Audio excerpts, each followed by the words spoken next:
Speaking here to Janet, who is the principal at Moreton Bay College, and she was just telling me that she has been with us at Collective Shout since the start for 10 years.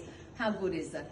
Why did you sign up? What persuaded you to get involved? Well, probably about 10 years ago when I was at a Positive Schools conference, I heard your address there, and look, I was just blown away by this sort of quite shocking imagery and probably my naivety around it, that I was looking at it myself and I wasn't really deconstructing it and appreciating what the messages it was telling me. And you also said in that session that, you know, probably every boy over 10 at this point would have seen pornography, and as the mother of two boys, and one at that time was 13 and one was 10, I sat there very sort of, you know, that can't be, couldn't possibly have happened.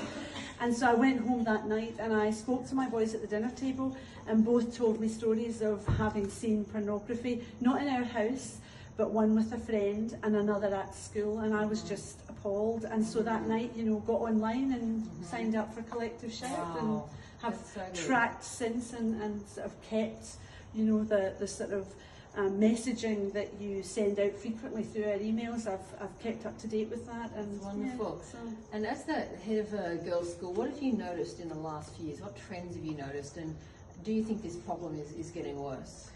Look, I think the trend that I've noticed is that increasing anxiety among young women, and I do think that social media plays a huge part in that.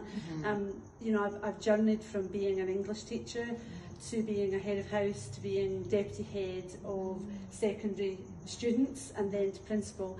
And so pastoral care has been sort of part of what I've been, you know, sort of engaged with through all of those roles. And you know, the number of girls now that we're dealing with who don't seem to have strong self-esteem, don't have a sense of their own self-worth and their value in society, it breaks my heart. But I do think that proliferation of social media has had a huge impact on that, because they never walk away from a problem.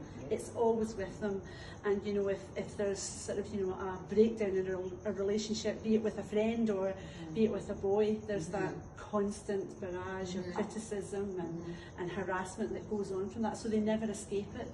So I do think, you know, we're really facing some challenging times. And in a more positive note, if you could tell us in that gorgeous accent of yours, how can we get our girls, how can we empower our girls to act personally and to act collectively to make a change? I think we've got to keep talking to them. We've got to encourage them to have a voice in all of this.